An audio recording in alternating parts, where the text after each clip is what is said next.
Hey, salut YouTube, j'espère que vous allez bien. Aujourd'hui, on se retrouve pour le 6e épisode de la Review Sport. Aujourd'hui, on va parler du tennis avec le tournoi de Madrid qui a commencé cette semaine, mais aussi des tournois qui sont passés la semaine dernière. De NBA avec les demi-finales de conférence qui ont commencé et pour certaines qui ont déjà fini. Et ensuite, on va parler du foot et notamment de la Ligue des Champions avec les premiers matchs de Ligue des Champions qui se sont joués, mais aussi tous les résultats dans les championnats européens. Allez, on est parti.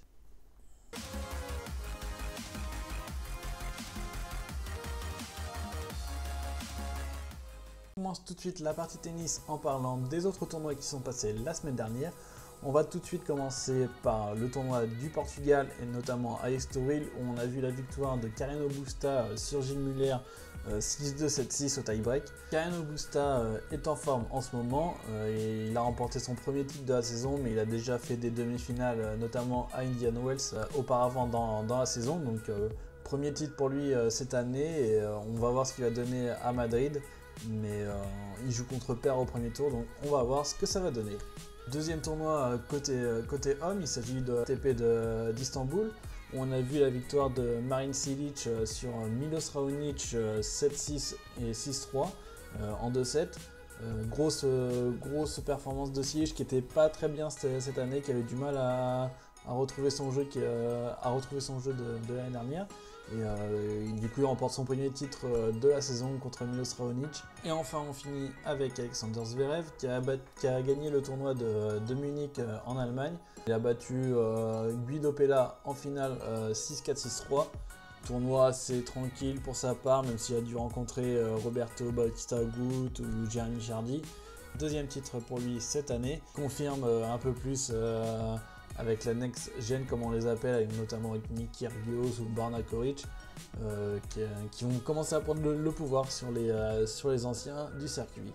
On finit cette partie de tennis en parlant du tournoi de Madrid qui arrive ou qui a commencé cette semaine où je tourne la vidéo. On va voir si Novak Djokovic va pouvoir défendre son titre qui a remporté ce tournoi l'année dernière contre Murray. Il y a quand même beaucoup de contenders pour ce titre. On peut penser à Alexander Zverev qui a gagné récemment, Marin Cilic, encore Andy Murray, Rafael Nadal qui est quand même en forme cette saison sur terre battue, qui a toujours pas perdu. Donc je pense qu'il va falloir qu'il fasse attention Novak Djokovic à pas perdre beaucoup de points et essayer d'arriver jusqu'en finale. Sinon il va quand même redescendre encore au classement ATP. Peut-être son mauvais début de saison. Va falloir qu'il hausse son niveau de jeu, tout comme Murray qui sont pas très bien en ce moment, de garder leurs points pour rester dans le haut du classement de l'ATP.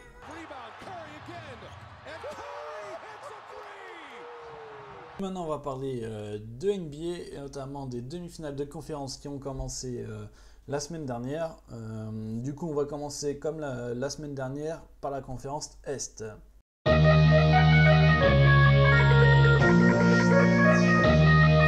Et pour commencer, on va parler du match entre Boston et Washington, une des séries les plus serrées qu'on ait pour les demi-finales de conférence, où je tourne la vidéo, le score est de 2 partout. Donc Boston a gagné les 2 premiers matchs à domicile contre Washington, et Washington a égalisé à 2 partout chez eux contre Boston. Donc ça va être le game 5 va être un déterminant pour la série. Washington a quand même pris l'avantage, je pense, psychologique par rapport à Boston. Ils sont revenus notamment dans le match 4 de 26 points. Ils étaient à moins 26. Ça va être une fin de série passionnante à suivre. On ne sait pas qui va l'emporter, mais je pense que Washington à l'avantage psychologique par rapport à Boston, et ça va être très très serré, et pourquoi pas un game 7 qui serait quand même vachement intéressant entre ces deux équipes et qui sont quand même très proches au niveau de leur niveau de jeu. On passe maintenant à la deuxième affiche de cette conférence. Il s'agit de Cleveland Cavaliers contre les Toronto Raptors. Donc il n'y a pas eu de match entre ces deux équipes pour Cleveland qui sweep après Indiana qui sweep Toronto, où il n'y a pas vraiment eu de confrontation entre ces deux équipes. Toronto qui a malheureusement perdu Kyle Lowry pour les deux derniers matchs de la série, n'a pas pu rivaliser contre un LeBron James énorme encore une fois. Il est inarrêtable en ce moment pour les Cleveland Cavaliers. Maintenant à Toronto, ça va être peut-être la reconstruction. On sait que Kyle Lowry va être free agent, ça veut dire qu'il pourra choisir dans quelle équipe jouer pour cet été. Il y a quand même Ibaka, Tucker et je crois Patterson qui sont aussi free agent cet été. Donc il va falloir peut-être reconstruire du côté de Toronto, mais ça va être intéressant à suivre leur été, voir au niveau des trades, peut-être qu'ils vont pouvoir faire des trades, avoir de la masse salariale pour essayer de recruter une superstar ou une méga star. Donc on verra comment ça se passe du côté de Toronto, mais il faudra changer quelques éléments pour essayer de battre LeBron James et essayer d'accéder au final NBA.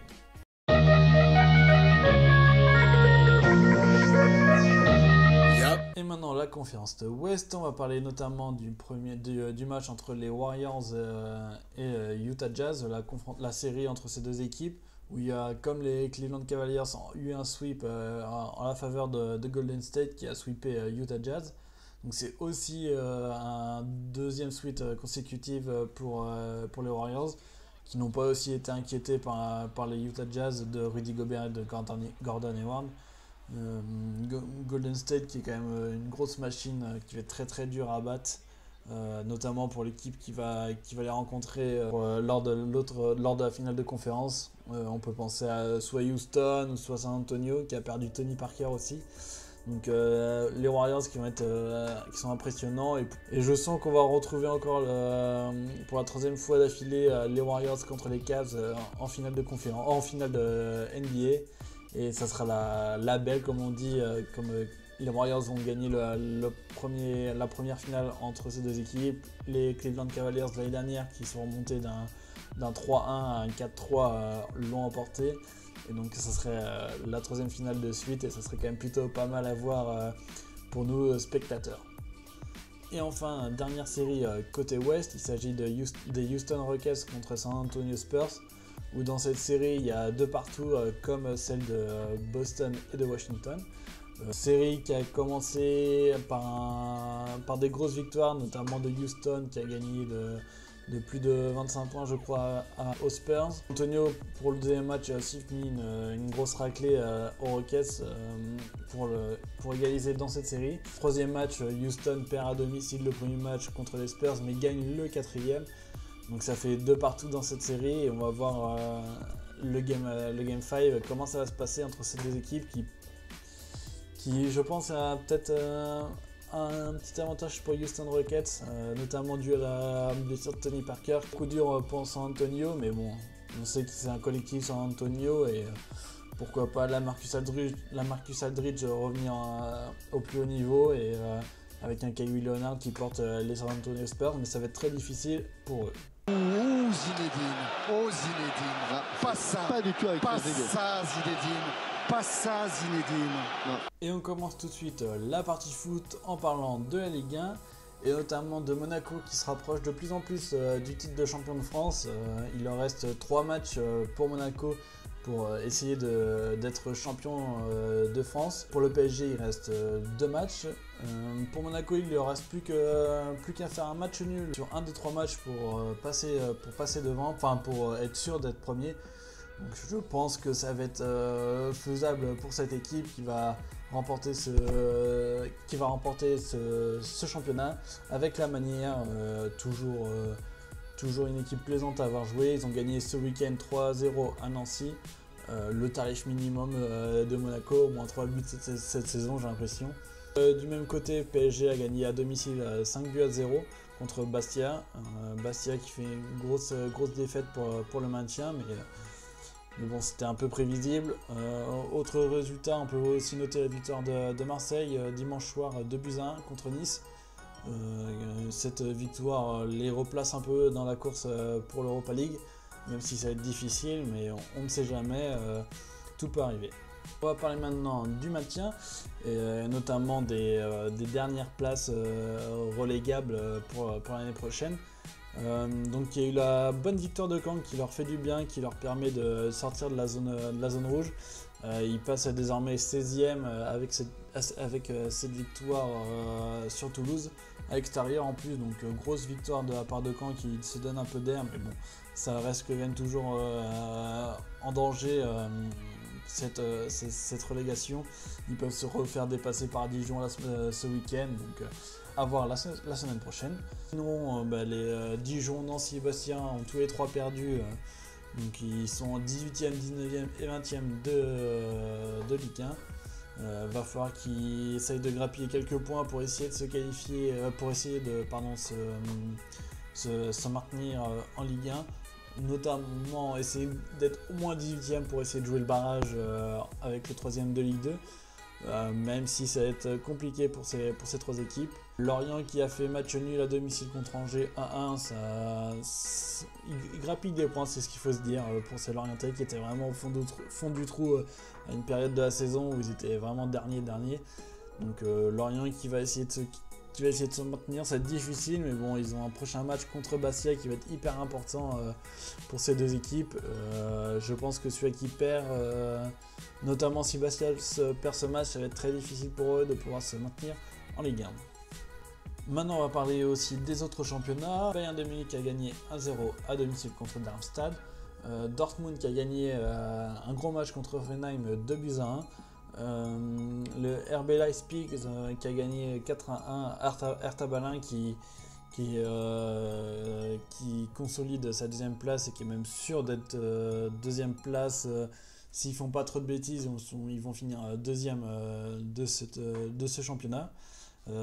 Aussi à noter pour Dortmund, cette victoire leur permet de repasser troisième au niveau du classement qui leur offre la place directement en Ligue des Champions. Donc c'était une grosse confrontation entre ces deux équipes avec Hoffenheim qui était pas trop mal cette saison et donc qui sont 4e Hoffenheim, et la bataille va faire rage jusqu'à la fin entre ces deux équipes pour essayer de grappiller cette troisième place qualificative directement pour la Ligue des Champions.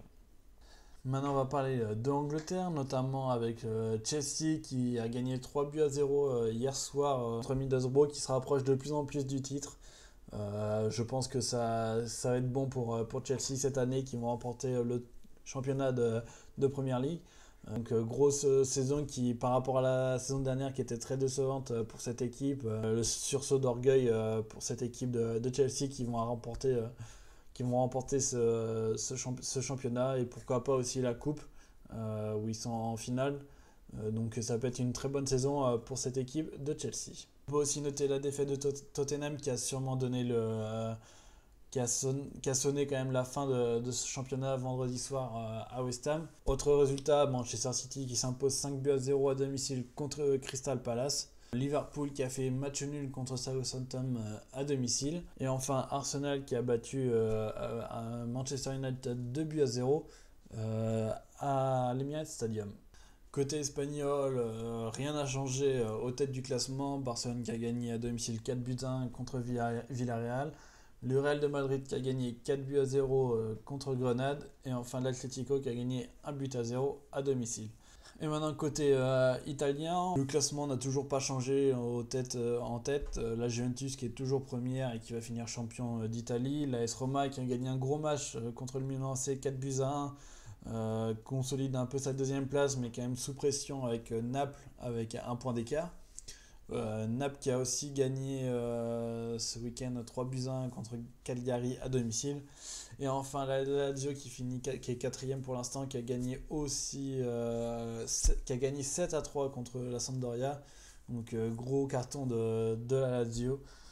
Donc je pense que la Juventus va finir premier, l'AS Roma et Naples 2 et 3e, et enfin la Lazio 4e qui est un peu matelas d'avance, 5 points d'avance sur l'Atalanta et qui est 5e. Donc je pense que c'est ce quatuor, voire les 5 premiers vont rester inchangés jusqu'à la fin de la saison.